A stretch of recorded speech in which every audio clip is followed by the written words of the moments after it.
sampai menggerogoti lisan dan hatiku. Karena dengan lisan ini aku memujimu ya Rabb. Karena hati ini adalah bait rumah engkau ya Allah. Itu dia sujud, jatuh itu belatung-belatung, diambil lagi, ditaruh lagi. Kita nggak tahu kenikmatan macam apa yang dirasakan oleh Nabi Ibrahim alaihissalam ketika disiksa oleh Namrud laknatullah alaihi, dibakar.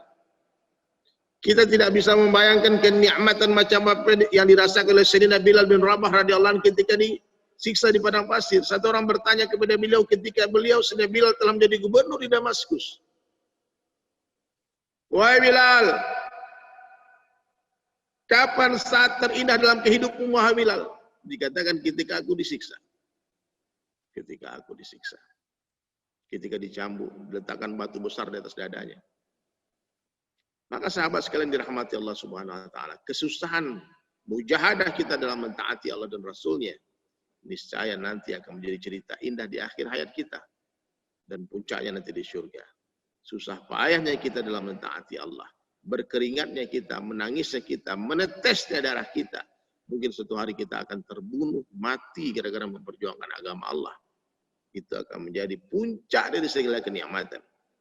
Ketika satu orang ahli surga ditanya sama Allah Ta'ala di dalam surga, dia telah menikmati seluruh kenikmatan surga. Istana surga telah dia nikmati, makanan surga telah dia nikmati, pakaian surga telah dia pakai, wanita-wanita surga telah menjadi istrinya. Lalu Allah Subhanahu wa taala bertanya kepada ahli surga tadi, "Wahai kekasihku, nikmat apa lagi yang hendak engkau rasakan?" Apa kata ahli surga? "Ya Rabb, sekiranya bisa, sekiranya mungkin ya Allah, hidupkan kami lagi di dunia. Niscaya kami akan berjuang lagi di jalan-Mu ya Rabb. Niscaya kami akan berkorban lagi harta dan diri itu agama-Mu. Lalu kami mati lagi terbunuh dalam memperjuangkan agama-Mu ya Allah." Ternyata nikmat mati dalam memperjuangkan agama adalah puncak dari segala kenikmatan. Puncak daripada kenikmatan syurga. Jadi hadirin sekalian dirahmati Allah Subhanahu wa taala, saya mengingatkan saya. Ya, dunia ini tak lama, dunia ini sementara saja, dunia ini tidak ada apa-apanya. Wallahi tidak ada apa-apanya dunia ini. Dunia ini sementara, sekejap mata saja. Miskin tak lama, kaya tak lama, sakit tak lama, sehat tidak lama juga, terkenal tidak lama, jadi pejabat tidak lama, jadi raja tidak lama, cantik tidak lama, tampan tidak lama, semua sementara saja. Sungguh bodoh orang-orang yang mencintai sesuatu yang sementara. Ya. Sungguh bodoh orang-orang yang mencintai dunia ini. Mencintai sesuatu yang akan kita tinggalkan, hadirin sekalian. Ya. Cobalah merenung sesaat, berpikir sesaat tentang akhirat. Kita ingin sebentar lagi nih, berziarahlah ke pemakaman, coba lihat di makam itu, di kuburan tidak sama panjang kuburan. Maknanya apa? Semua orang bisa mati tiba-tiba. Datang kematian itu, malaikat maut 70 kali setiap hari menatap wajah kita. 70 times. Dia nggak peduli, malaikat maut nggak punya perasaan. Kalau perintah datang, tangkap. Tangkap, suka atau tidak suka, siap atau tidak siap, rela atau terpaksa, kita akan tinggalkan ini dunia yang penuh dengan fitnah. Wallahi, kata Rasulullah SAW, tidak ada kehidupan kecuali kehidupan akhirat. Tidak ada kehidupan kecuali kehidupan akhirat. Semua yang ada di dunia ini semua sandiwara saja. Kemiskinan di dunia bukanlah kemiskinan yang sesungguhnya. Kekayaan di dunia bukanlah kekayaan yang sesungguhnya. Kerajaan di dunia bukanlah kerajaan yang sesungguhnya. Pengadilan di dunia bukanlah pengadilan yang sesungguhnya. Di dunia yang menang belum tentu benar, hadirin. Yang kalah belum tentu salah. Ya. Di dunia yang jadi raja belum tentu mulia. Yang jadi rakyat biasa belum tentu hina. Di dunia ini yang miskin belum tentu bahagia. Yang kaya belum tentu bahagia, yang miskin belum tentu sengsara. Dunia ini semua ujian saja dari Allah Subhanahu wa taala. Ya. Iqwal, adil Allah, Allah Maha Adil. Ya. Kekayaan itu bukanlah sebuah kemuliaan, tidak ada hubungannya kekayaan dengan kebahagiaan. Coba baca berita, lihat di berita, berapa banyak orang kaya yang mati bunuh diri. Berapa banyak artis-artis terkenal Hollywood, terkenal dunia, Bollywood, artis-artis nasional yang mati bunuh diri, dia ngebut mobilnya, dia nggak rem lagi, dia gantung diri. Kurt Cobain, ingat nggak? Ini seumuran kita semua nih, jamaah yang di Trans nih. Ketika kita masih high school, SMA dulu, ada satu orang superstar menggemparkan dunia, wajah tampan, bandnya top seller, penjualan albumnya. Satu dunia anak-anak muda menggandrungi dia, mengidolakan dia. Tapi apa kata Kurt Cobain waktu itu? I hate myself. Aku benci diriku. I want to kill myself. Aku ingin bunuh diriku. Diambil pistol, ditembak kepalanya. Jadi apa yang mau dicari ini teman-teman? Mungkin ada artis-artis yang nonton hari ini. Mungkin ada orang kaya nonton. Coba periksa hati kita. Bahagiakah kita? Kebahagiaan itu hubungannya dengan agama, hadirin sekalian. Untuk bahagia, orang miskin tidak perlu harus kaya dulu. Taati Allah dan Rasulnya, Allah akan bahagiakan orang-orang miskin. Untuk mulia, orang biasa nggak perlu harus jadi anggota dewan dulu. Nggak perlu capek-capek kau taruh fotomu di ujung-ujung jalan, semua orang lihat. Nggak perlu. Kemuliaan dalam genggaman Allah. Allah kuasa memuliakan orang biasa tanpa jadikan dia pejabat. Allah kuasa memuliakan orang biasa tanpa jadikan dia raja, presiden, gubernur, wali kota, bupati. Dan Allah subhanahu wa ta'ala kuasa menghinakan para pejabat, menghinakan raja-raja, presiden, gubernur, wali kota, bupati, pak camat tanpa mengambil jabatannya. Mereka tetap berkuasa, mereka tetap menjabat, tapi semua mata jijik lihat muka dia.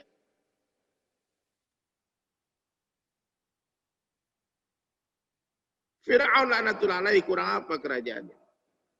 Tapi sampai hari ini tidak ada satu orang ibu-ibu pun, wanita pun yang mau memberikan nama anaknya Fir'aun. Hina. Dia raja tapi hina. Hanya gara-gara mimpi saja. Dia mimpi akan lahir seorang bayi laki-laki dari kalangan Bani Israel yang akan mengambil alih kerajaannya.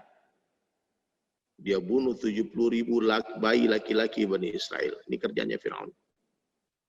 Belum ada orang yang berteriak-teriak ingin menggulingkan dia. Baru mimpi saja. Ini bahayanya. Penguasa-penguasa yang cinta dunia, bagi mereka membunuh orang tidaklah sebuah masalah untuk mempertanyakan kekuasaan. Namrud laknatullah alaihi, raja yang sangat dicintai oleh rakyatnya waktu itu. Dia tidak makan sebelum seluruh rakyatnya makan. Dia tidak akan tidur istirahat tenang sebelum seluruh rakyat tidurnya. Semua rakyatnya yang datang kepada Namrud laknatullah alaihi diberikan semua 9 bahan pokok kalau sekarang sembako. Kasih beras, kasih minyak, kasih uang. Semua diberikan oleh Namrud kepada semua rakyatnya sehingga rakyatnya pun sujud memuja-muja dia seakan-akan dia adalah Tuhan. Dan Namrud laknatullah alaihi pun mengaku dia adalah seorang Tuhan yang maha tinggi. Orang yang mau menyembah dia, yang mau sujud kepada dia, kasih apa saja. Di dalam kitab Bukhari diceritakan tentang Namrud ini. Raja yang tidak pernah sakit seumur hidupnya. Raja yang badannya sehat terus, six pack badannya, sakti mandraguna, besar. Gagah wajahnya. Tapi dia lupa. Sombong itu Namrud. Orang kalau nggak pernah sakit itu rata-rata sombong. Orang kalau nggak pernah miskin itu sombong dia. Maka kita bersyukur kepada Allah diberikan nih fluktuasi keadaan ekonomi kita untuk apa? Untuk apa? Supaya kita bisa bersyukur dan bersabar dan kita memahami kelemahan-kelemahan diri kita. Jadi sahabat sekalian dirahmati Allah Subhanahu wa taala. Katakan kepada semua orang-orang sombong, hai sombong. Orang sombong. Matahari, hai rembulan, kau sempurna wajah. Coba lihat tadi malam, full moon, super moon, terang itu cahaya bulan. Bulan purnama. Hai bulan purnama, jangan kau sombong. Boleh sekarang cahayamu indah, tapi ingat sebentar lagi pagi akan datang. Matahari akan datang dan kau akan hilang. Jadi sahabat sekalian dirahmati Allah Subhanahu wa taala, jangan pernah sekalipun kita merasa memiliki apa-apa, mempunyai apa-apa, merasa hebat. Katakan kepada diri kita, katakan kepada diri kita sehati kita, I'm nothing. Ini penting nih, pelajaran iman. Aku tidak bisa apa-apa. I'm nothing. Without Allah, I'm nothing. Tanpa Allah, aku tidak ada apa-apanya. Aku bukan siapa-siapa. Aku bukan apa-apa. Aku tidak bisa apa-apa. Ini latihan iman. Aku tidak bisa memberikan manfaat dan mudarat tanpa izin Allah. Wahai istriku, aku tidak mampu membahagiakanmu. Allah yang membahagiakanmu. Allah mampu membahagiakanmu dengan aku atau tanpa aku. La ilaha illallah. Ini penting ini. Wahai anak-anakku, yang memberi kamu rezeki adalah Allah, bukan ayah. Allah mampu memberimu rezeki dengan ayah atau tanpa ayah. Bahkan Rasulullah sallallahu alaihi wasallam berkali-kali di hadapan para sahabat mengatakan, "Wahai sahabat-sahabatku, aku tidak bisa apa-apa." Apa kata Nabi? Aku tidak bisa apa-apa. Kalau aku bisa apa-apa, kenapa ketika hijrah aku harus sembunyi-sembunyi? Dialah Allah Subhanahu wa taala yang telah selamatkan aku sampai di Madinah. Dan dialah Allah Subhanahu wa taala telah kembalikan aku siang hari ketika Fathul Makkah. Bukan aku yang hebat, tapi Allah yang hebat. La ilaha illallah. Hari ini kita merasa bisa. Ini kalau aku nggak ada gimana mati istriku, mati anakku. Nafikan diri kita. Allah yang menghidupkan, selain Allah tidak bisa menghidupkan. Allah yang mematikan, selain Allah tidak bisa mematikan. Ya, ini hari ini orang takut sama COVID-19. Semua dunia takut sama COVID-19. Berlebihan. Yakin COVID-19 bisa membunuhmu. Itu adalah kesyirikan. Yang mematikan adalah Allah. Allah kuasa mematikan dengan corona atau tanpa corona. La ilaha illallah. Ini kalam iman. Menjaga protection, mengikat unta itu adalah sunnah Nabi sallallahu alaihi wasallam. Pakai masker keluar, itu adalah sunnah. Berdiam diri dalam rumah, itu adalah sunnah Nabi sallallahu alaihi wasallam. Tapi amalan hati yakin sempurna hanya Allah yang berkuasa. Bukan meninggalkan asbab, tapi meninggalkan keyakinan kepada asbab. Bukan meninggalkan asbab, tapi meninggalkan keyakinan kepada asbab. Meninggalkan asbab haram, yakin kepada asbab syirik. Ini amalan hati ini penting nih hadirin sekalian. Amalan hati ini penting. Masya Allah.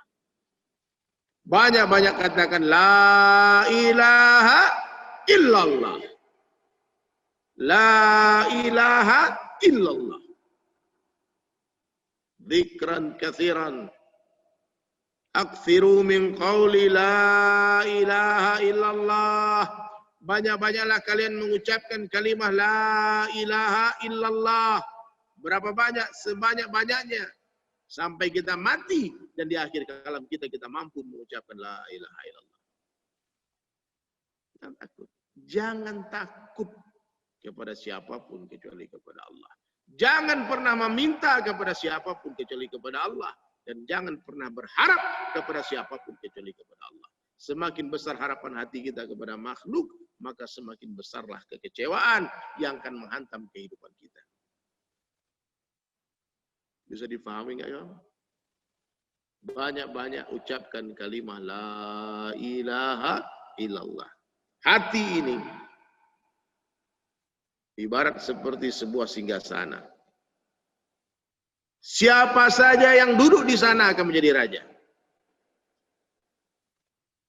Hati manusia seperti sebuah singgasana, kursi raja. Siapapun yang duduk di sana akan menjadi raja. Kalau dunia ada di hati kita, maka siap-siaplah menjadi hamba dunia. Dan hakikatnya seluruh hamba, seluruh manusia adalah hamba. Seluruh manusia adalah hamba. Siapa saja yang tidak mau menghambakan diri kepada Allah, dia pasti akan menjadi hamba selain Allah. Siapa saja yang tidak mau menjadi hamba Allah, tolong dicatat kalimat ini. Tolong dicamkan kalimat ini baik-baik dalam hati kita. Siapa saja yang tidak mau menjadi hamba Allah, dia pasti akan menjadi hamba selain Allah. Siapa saja yang tidak mau menjadi hamba Allah, dia pasti akan menjadi hamba selain Allah. Ya. Siapa saja yang takut kepada Allah, Allah akan perintah seluruh dunia takut kepada dia. Tapi siapa yang tidak takut kepada Allah, seluruh dunia akan menakut-nakuti dia. Ya. Di sahabat sekalian dirahmati Allah Subhanahu wa taala. Mari kita periksa hati kita masing-masing. Adakah ghair Allah, adakah makhluk di dalam hati kita? Kalau ada, mari sama-sama kita keluarkan. Dengan cara apa? Banyak-banyak mengucapkan la ilaha illallah. Silakan Bang, ada yang bertanya, silakan dibacakan pertanyaannya. Tafadhol. Yang pertama Ustaz. Iya Bang, silakan Bang. Gimana caranya agar kita bisa istiqomah dalam menegakkan iman? Karena kadang di saat kita terpuruk atau senang, maka iman pun ikut menyesuaikan kondisi hati. Itu. Jadikan kerja dakwah sebagai maksud hidup. Di hari orang bercerita tentang kebesaran Allah, hari itu imannya meningkat. Di hari orang bercerita tentang kebesaran selain Allah, bicara dunia, hari itu imannya turun. Kenapa hari ini iman kita turun naik? Karena kita tidak istiqamah bicara kebesaran Allah. Jadi Bang, udahlah kalau tidak ada Allah jangan bicara. Kalau memuji makhluk, usahakan di depannya ada Masya Allah. Kalau lihat perkara-perkara yang menakjubkan, perkara yang luar biasa, Subhanallah, Allahu Akbar. Begitu caranya Bang, basahkan lisan kita dengan zikir. Kalau hilang barang, hilang seseorang, katakan innalillahi wa inna ilaihi raji'un. Betul ya? Iya. Paham nggak Bang ya? Libatkan Allah dalam setiap perkataan kita. Kalau panas, katakan Allah yang kasih panas. Siapa yang kasih panas? Allah. Api tidak bisa membakar tanpa izin Allah. Naik iman kita. Nabi Ibrahim alaihissalam pernah menggigil kedinginan dalam kobaran api. Kalau lagi dingin, katakan Allah yang kasih dingin. Kalau berjumpa, katakan Allah yang jumpakan kita. Dialah Allah Subhanahu wa taala, satu-satunya zat yang berkuasa menjumpakan orang yang berpisah dan memisahkan orang yang berjumpa. Dialah Allah Subhanahu wa taala satu-satunya zat yang berkuasa menjauhkan orang yang berdekatan dan mendekatkan orang yang berjauhan. Ya. Selain Allah tidak bisa menjauhkan, selain Allah tidak bisa mendekatkan. Ini ada pertanyaan nih Bang, bacakan Bang. Barusan tuh. Mohon berikan penjelasan Ustaz. Bagaimana pendapat Ustaz tentang yang pertama, seorang ahli ibadah tapi tidak berakhlak. Yang kedua, seorang anak kecil beribadah akan sepengetahuan ibadahnya memohon ridho. Dan yang ketiga, seorang yang sederhana berakhlak beribadah secara baik, berperilaku lemah terhadap manusia. Mohon penjelasan Ustaz. Bang, ilmu ini mesti diiringi dengan zikrullah. Ilmu ini mesti diiringi dengan zikir. Ilmu tanpa zikir itu kegelapan. Ada orang ketika dia masih maksiat, dia punya adab. Ketika dia masih suka maksiat, bukan rajin ibadah, dia rajin, dulu masih jarang ke majelis taklim, setiap ketemu ulama dia cium tangan. Bagus akhlaknya. Meskipun ilmu tak banyak, amal tak banyak. Tapi setelah ikut kajian-kajian, jangankan cium tangan ulama, malah ulama yang tidak ikut di pengajian dia kafirkan. Islam ini akhlak. Tidak ada iman tanpa akhlak. Tidak ada ilmu tanpa akhlak. Tidak ada Islam tanpa akhlak. Tidak ada amal tanpa akhlak. Akhlak ini utama Bang. Nabi SAW mencintai semua makhluk Allah. Bahkan Nabi SAW mencintai musuh-musuhnya. Ajib kan? Nabi membenci kekafiran, tapi mengasihani orang kafir. Kalaupun Nabi berperang dengan cinta, dengan akhlak, dengan adab. Nabi berperang bukan karena dengan kebencian. Nabi ingin paksa orang masuk surga. Ingin seret orang-orang itu saking sayangnya. Bukan dengan kebencian. Terpaksa. Dia aja nggak mau, Nah, maka diseret-seret masuk surga. Hari ini kita terbalik. Sebagian besar daripada umat Islam membenci orang kafir, tapi mencintai kekafirannya. Jadi bang, yang mungkin orang-orang terpesona itu bukan ibadah kita yang banyak, bukan ilmu kita yang tinggi, bukan bacaan Al-Quran kita yang merdu. Haji tiap tahun, umrah tiap tahun. Oh, hitam jidat gara-gara sujud. Bukan itu yang membuat orang-orang kafir terpesona, tertarik kepada Islam. Apa yang membuat mereka tertarik kepada agama ini? Akhlak. Maka satu orang yang berakhlak meskipun ilmunya tak banyak, meskipun amalnya tak banyak, tapi akhlak dia tinggi, dia lebih dicintai Allah daripada orang-orang yang berilmu, beramal banyak tapi sombong. Bahkan seorang pendosa yang malu akan dosa-dosanya, itu lebih baik daripada satu orang ahli ibadah yang sombong karena ibadah. Maka sahabat sekalian dirahmati Allah Subhanahu wa taala, ini penting. Nih, ya.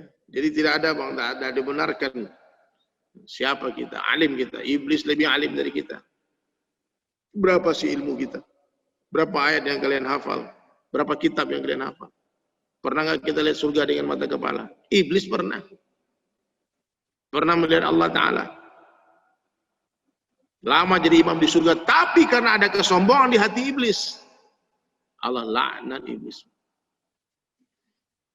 Nah, maka kita apa? Apa yang mau kita sombongkan? Ujung rambut, ujung kaki penuh dengan kotoran. Enggak tahunya lebih banyak daripada tahunya. Nah, maka sahabat sekalian dirahmati Allah Subhanahu wa taala, maka perlu usaha ini dihidupkan. Usaha untuk memperbaiki iman. Kita orang bingung hari ini bang, kalau kita bilang ada usaha atas iman. Saya sering sampaikan, bang mari kita usahakan iman kita. Bingung nih, kalau usaha atas beras orang tahu. Kalau usaha atas emas orang tahu, karena dia tahu nilai beras. Usaha atas minyak dia tahu. Tapi kalau kita sampaikan kepada umat, ini ada usaha bang, usaha atas iman, dia bingung. Usaha apa lagi? Inilah usahanya para nabi. Inilah usahanya Rasulullah Sallallahu Alaihi Wasallam dan para sahabat. Apa usaha mereka? Meningkatkan iman, menanam itu kalimat la ilaha illallah di hati-hati manusia. Jadi sahabat sekalian, iman ini penting, tapi ada yang lebih penting daripada iman. Apa itu? Usaha atas iman. Iman itu penting, cuma dengarkan baik-baik. Iman itu penting, tapi ada yang lebih penting daripada iman. Apa? Usaha atas iman. Beras itu penting, tapi ada yang lebih penting daripada beras. Apa? Usaha atas beras. Gula itu penting, tapi ada yang lebih penting daripada gula. Apa? Usaha atas gula. Hari ini di mana-mana ada gula, di setiap rumah kita ada gula, di pasar-pasar banyak gula. Tapi kalau petani tebu berhenti menanam tebu, pabrik-pabrik gula berhenti berproduksi, jangan heran suatu hari ini gula akan habis di mana-mana.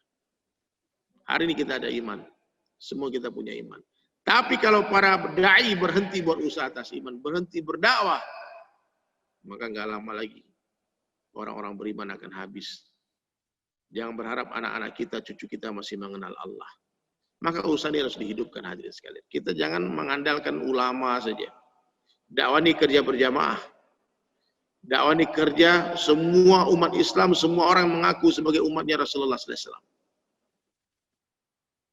Dan dakwah Nabi SAW hadirin sekalian dibuat dengan dua cara saja. Yang pertama dakwah di dalam kampung sendiri kepada karib kerabat terdekat. Yang kedua dakwah keluar kampung. Ini nggak boleh dipilih salah satunya, Bang. Hari ini umat Islam kan dia egois. Yang dia dakwain cuma orang-orang dia suka saja. Yang dia dakwain cuma anak istri dia saja. Yang dia dakwain cuma tetangga-tetangga dia saja. Orang Amerika dia tak pikirkan. Orang Eropa dia tak pikirkan. Orang Afrika dia tak pikirkan. Orang Australia dia tak pikirkan. Orang Jepang dia tak pikirkan. Padahal orang Jepang memikirkan kita. Dikirim kendaraan terbaik dari Jepang. Toyota, Yamaha, Suzuki, Honda. Pernah nggak kita sekali aja ketika starter itu kendaraan doakan mereka, ya Allah beri hidayah orang Jepang, ya Allah hantar aku ke Jepang. Kita ini selfish kadang-kadang hadirin. Kita punya kalimat yang berharga, la ilaha illallah. Kenapa kita tak kirimkan ke seluruh dunia? Ini kalimat lebih berat daripada 7 lapis langit dan bumi kalimat ini. Siapa saja yang pernah mengucapkan la ilaha illallah sekali saja seumur hidupnya, pasti Allah masukkan dia ke dalam surga. Tapi kita nggak tahu berapa lama harus dibersihkan tuh di neraka jahanam karena maksiat yang dibuat. Sampai seorang sahabat Abu Dzar Al-Ghifari bertanya, ya Rasulullah, apakah betul ya Rasulullah? Orang yang pernah mengucapkan la ilaha illallah itu akan masuk surga. Meskipun dia seorang pencuri ya Rasulullah. Iya. Meskipun dia seorang pezina ya Rasulullah. Iya. Meskipun dia seorang pembunuh ya Rasulullah. Iya. Sampai 3 kali ditanya sampai Nabi katakan meskipun Abu Dzar tidak suka. Orang-orang yang masuk surga yang pernah mengucapkan la ilaha illallah akan masuk surga.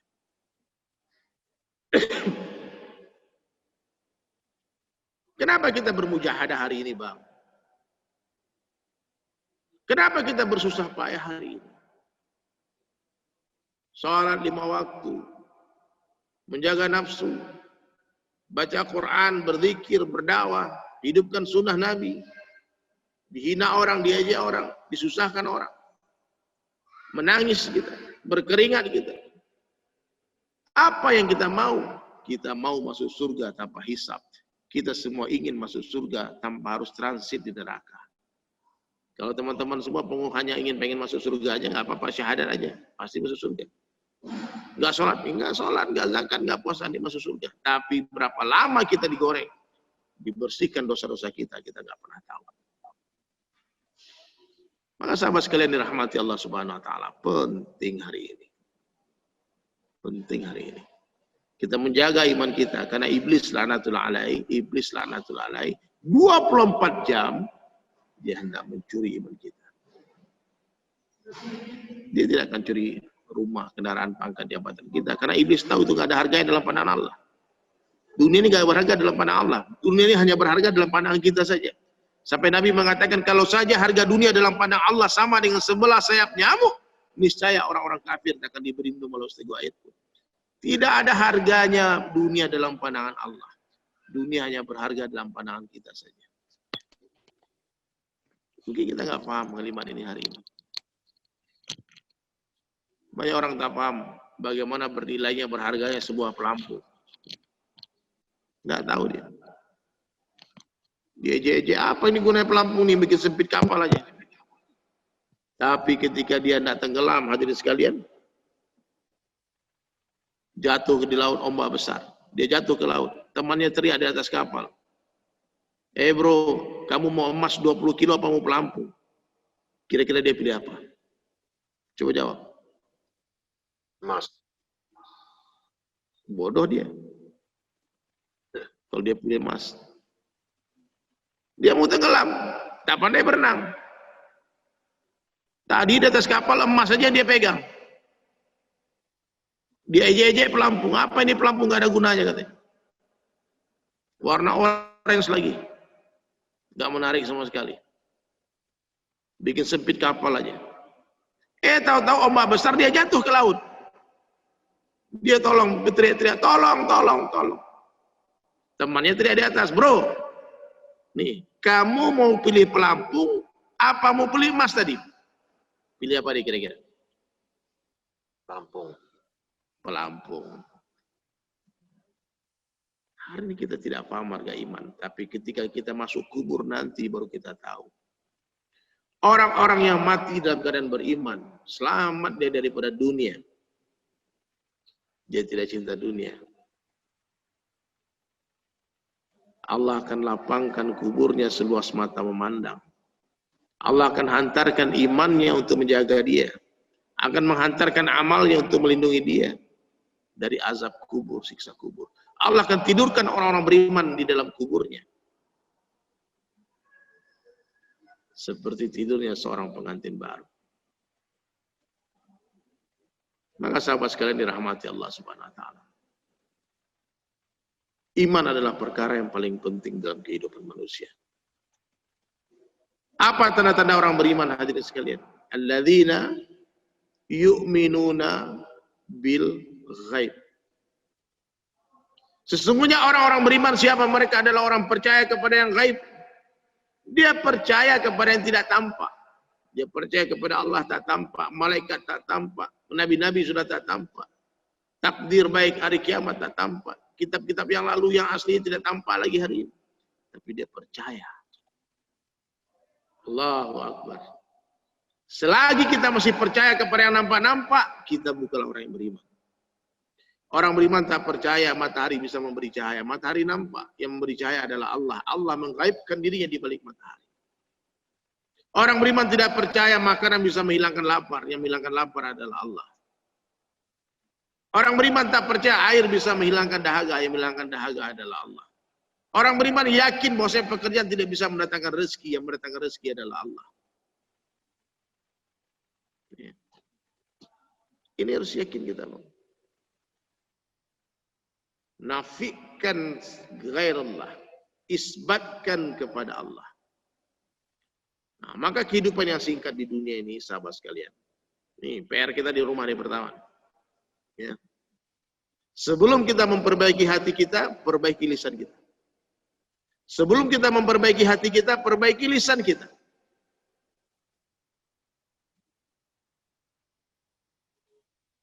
Libatkan Allah Subhanahu wa taala dalam setiap perkataan.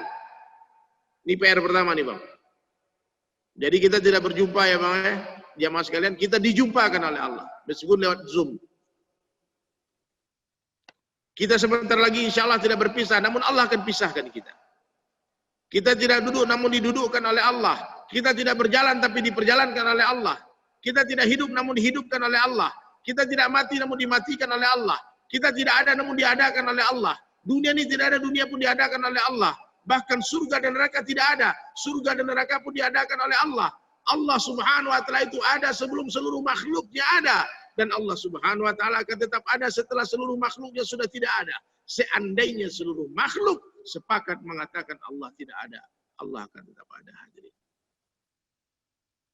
Kenapa demikian? Karena Allah Subhanahu wa taala itu telah ada sebelum kata-kata ada itu ada. Dan Allah Subhanahu wa taala akan tetap ada setelah kata-kata ada itu sudah tidak ada lagi.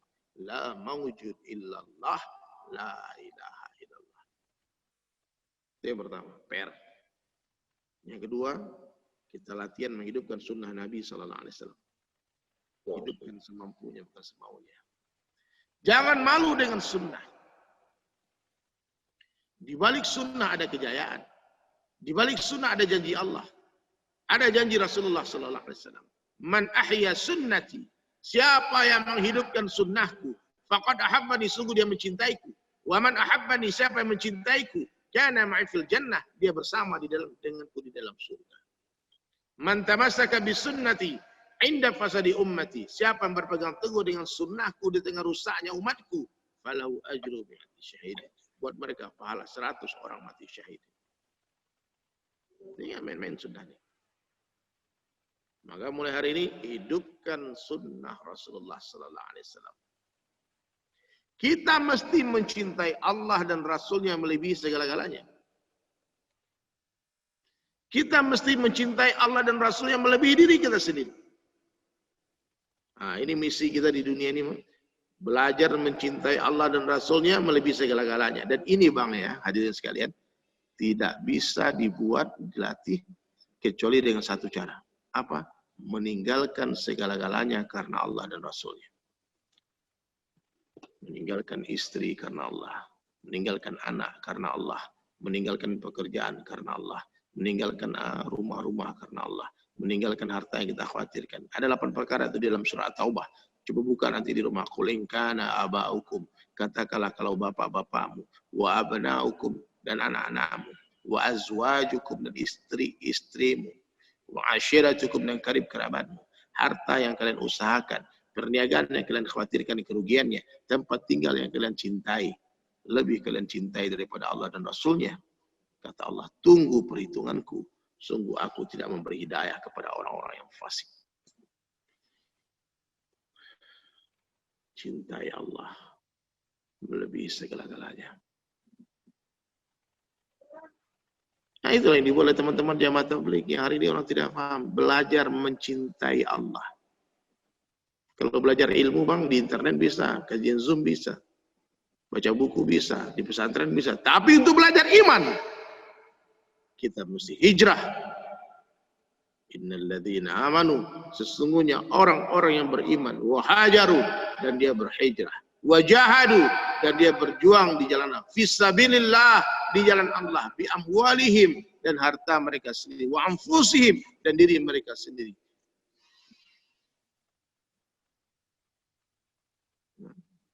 A'zamu darjatan indallah, itulah derajat tertinggi di sisi Allah. Subhanallah, subhanallah, sahabat sekalian, please. Ya. Merenunglah hari ini apa yang kita cintai. Sudahkah kita berani mengorbankan semuanya untuk Allah? Jangan-jangan Allah yang kita korbankan untuk istri kita.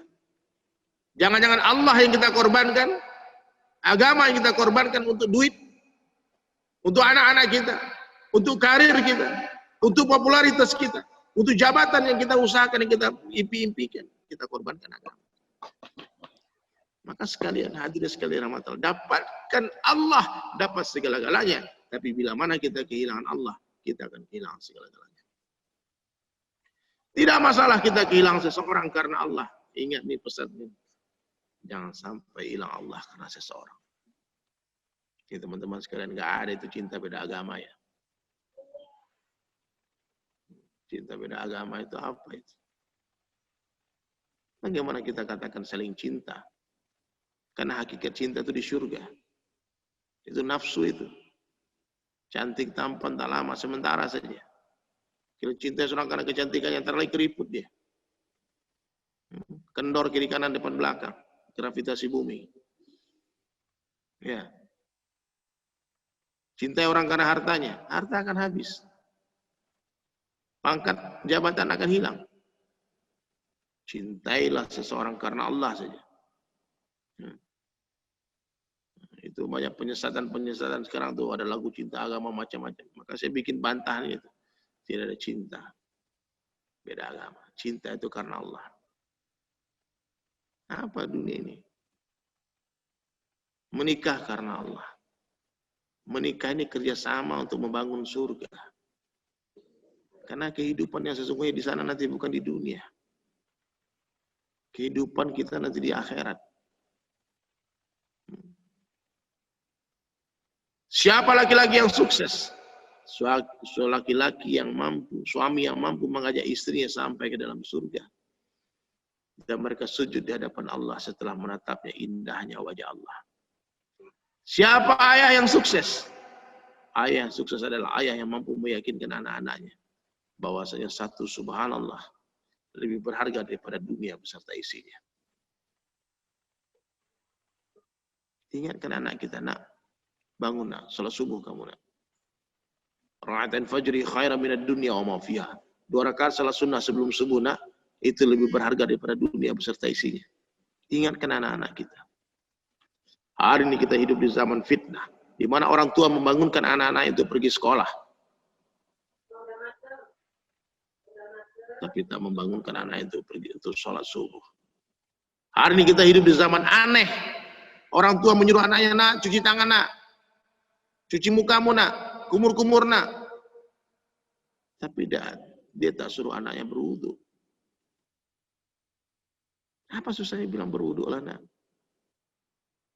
Amal juga cuci tangan, kumur-kumur, cuci muka. Hari ini Allah telah perlihatkan bagaimana orang takut kepada makhluk. Dia pakai masker kemana-mana, ditutup mukanya dia. Tapi jilbab dia tak pakai. Sama corona dia takut, sama Allah nggak takut. Suruh pakai jilbab dibilang panas, pakai helm nggak panas.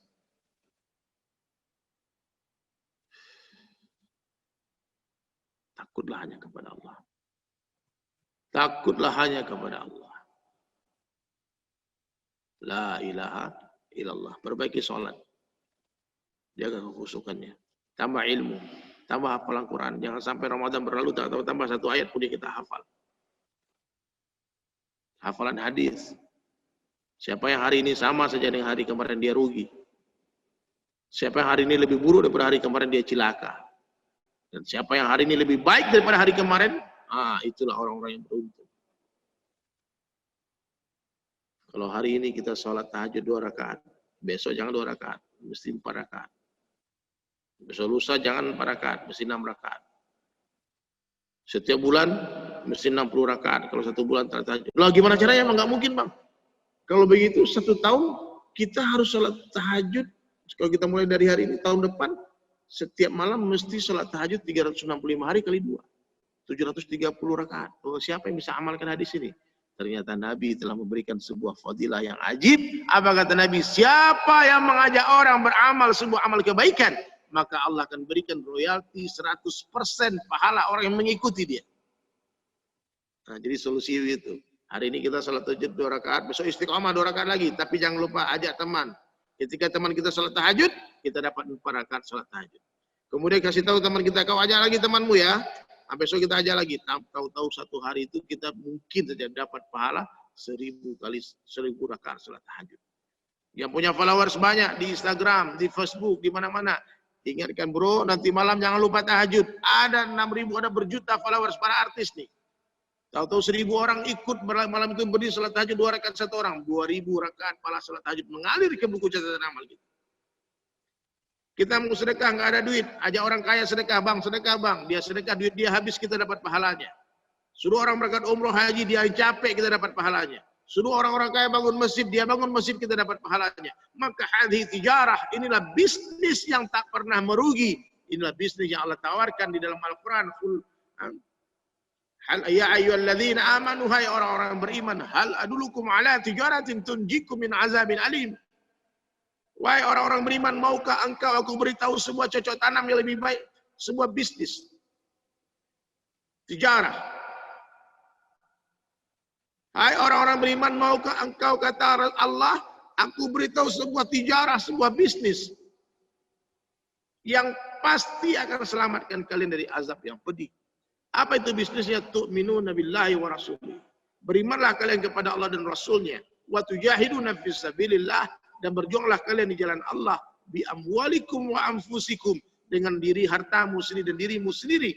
Dzalikum khairul lakum in kuntum ta'lamun. Ini lebih baik bagi kalian kalau kalian mengetahui. Inilah bisnis tijarah. Maka teman-teman sekalian, abang-abang sekalian yang ada di Transjakarta ya, kajian Zoom ini bermanfaat sekali. Ada teman-teman saya di Instagram juga ikut mendengarkan. Semoga menjadi asbab hidayah. Amin. Waktu 5 menit lagi. Silakan satu pertanyaan terakhir.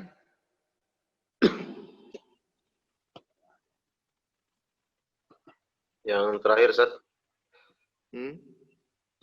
Bagaimana kita bisa mengetahui ibadah dan amal kita yang sudah kita kerjakan diterima oleh Allah Subhanahu wa taala? Itu rahasia Allah, yang tahu diterima atau tidak itu Allah Ta'ala.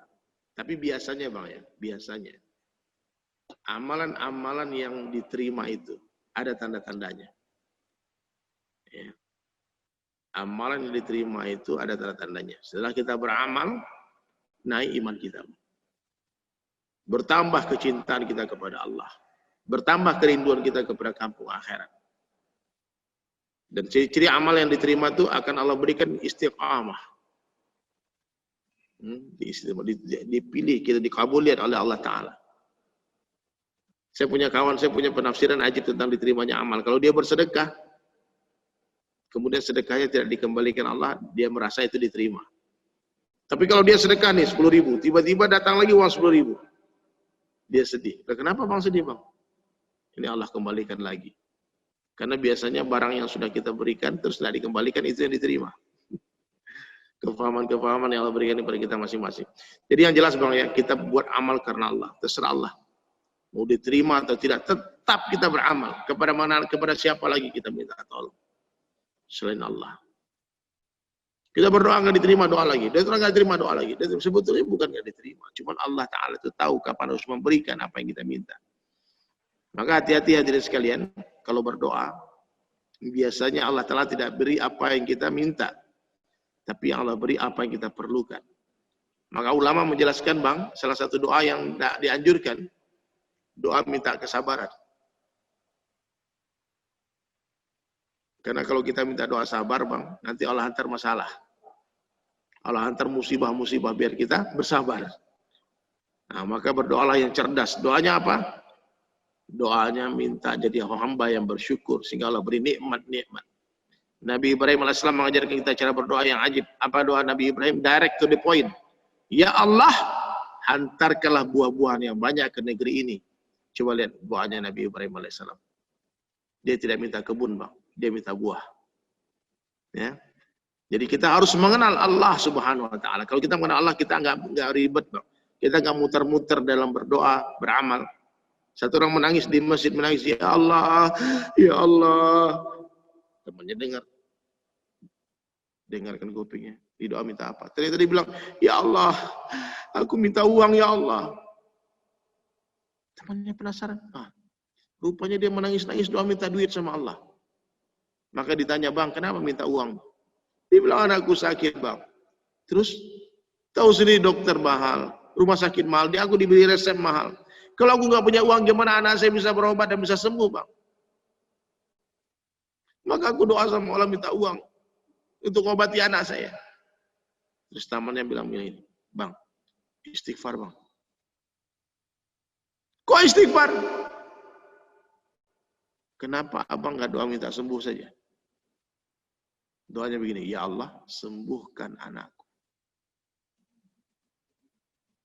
Kita harus mengenal Allah. Allah mampu menyembuhkan dengan obat atau tanpa obat. Allah mampu memberi obat dengan uang atau tanpa uang.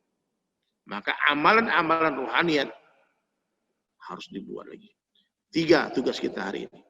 Merubah yakin, dari yakin kepada makhluk menjadi yakin kepada Khalik.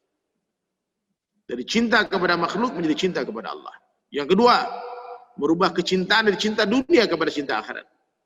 Yang ketiga, merubah keyakinan dari yakin kepada mal menjadi yakin kepada amal. Insyaallah, Bang, ya. Nah, semoga Allah beri kita paham dan Allah istiqamahkan kita dalam mencintai Allah dan Rasulnya.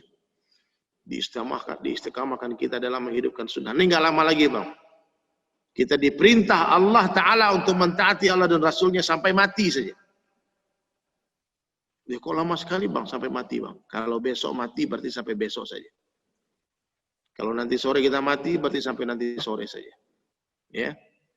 Ini saya feeling nih, kita semua yang hadir nih, yang mendengar ini nggak lama lagi nih, Bang. Nggak lama lagi nih. Nggak sampai 100 tahun lagi nih kita mati semua. Kenapa Nabi katakan umur umatku 60-70 tahun saja. Baik, itu dari saya hadirin sekalian. Semoga Allah pas setengah 2. Teman-teman dari Transjakarta, terima kasih telah memberikan amanah kepercayaan kepada saya untuk mengisi materi di majelis ngopi, ya, di kajian Zoom online ini, dan bisa dimanfaatkan juga oleh teman-teman saya di Instagram. Subhanallah. Nah, ini ada satu pertanyaan dari Instagram, saya baca, Bang, ya. Ustadz, bagaimana tanggapan Ustadz tentang orang Islam yang melecehkan agama Islamnya sendiri? Doakan dia seperti Abu Sufyan, ya, yang tadinya dia memerangi Islam, kemudian di akhir hayatnya dia Allah beri hidayah menjadi sahabat Nabi Sallallahu Alaihi Wasallam. Ya, nih kadang-kadang orang mengaku Islam ini banyak, Bang, dia tapi padahal bukan Islam. Mulutnya mengaku Muslim, hatinya kafir, itu namanya munafik. Nah, orang munafik ini lebih berbahaya lagi daripada orang-orang kafir, karena dia menggunting dalam lipatan, dia musuh dalam selimut. Maka apa yang bisa kita buat? Kita doakan. Kita doakan semoga semua penista agama, semua orang yang melecehkan agama, Allah beri hidayahnya. Allah beri hidayah, Allah jadikan mereka orang saleh dan salehah, menjadi pejuang-pejuang agama Allah. Itu kita doakan. Dan tetap yang sudah terjadi, yang berbuat, semoga aparat kepolisian bertindak tegas sehingga ada efek jera. Tak ada lagi orang menistakan agama, melecehkan Islam. Ya. Nah, kalau polisi tidak ambil bagian ini, tidak memberikan efek jera, aparat keamanan negara tidak berdiri di depan dalam menghadapi penistaan agama ini, maka kalau ini jatuh ke tangan masyarakat, maka hukum sosial masyarakat yang akan ditimpa oleh para pelaku. Saya yakin mereka semua tidak akan hidup di Nusantara ini. Selagi masih ada orang-orang yang kurang ajar mulutnya menghina agama, menghina Rasulullah SAW, orang ini dalam hukum Islam yang aslinya, dia layak untuk mati. Tapi kita akan bersangka baik. Semoga mereka melakukan karena kebodohan mereka tidak tahu, sehingga dengan pendekatan kita kepada mereka, rangkul mereka, Allah beri mereka hidayah dan mereka menjadi pejuang-pejuang agama Allah. Sebagaimana Sayyidina Umar bin Khattab yang tadi hendak membunuh Nabi Sallallahu Alaihi Wasallam, akhirnya menjadi sahabat terbaik Nabi, dan Nabi katakan, kalau ada Nabi setelah aku maka Umarlah nabinya, dan sekarang beliau jasadnya terbaring di sisi Nabi Sallallahu Alaihi Wasallam di Madinah. Oke sahabat sekalian ya, jadilah orang baik, bicara yang baik-baik, mendengar yang baik-baik, fikir baik-baik, sangka baik, doa yang baik-baik. Ya, kalau kita selalu menjadi orang baik, insya Allah matinya baik. Kalau kita husnuzan, insya Allah matinya husnul khatimah. Tapi kalau sehari-hari suuzan terus, kemungkinan besar mati suul khatimah. Nauzubillah min zalik. Itu dari saya Bang, saya minta maaf. Ya, sekurus-kurusnya ikan pasti ada dagingnya, segemuk-gemuknya ikan pasti ada tulangnya. Ambil dagingnya, buang tulangnya. Ambil yang baik, buang yang buruk. Ambil yang jernih, buang yang keruh. Wabillahi taufiq wal hidayah. Wassalamualaikum warahmatullahi wabarakatuh. Waalaikumsalam warahmatullahi wabarakatuh. Jazakallah Ustaz. Pamit Bang ya, pamit izin ya. Apa yang disampaikan Ustaz pada siang ini,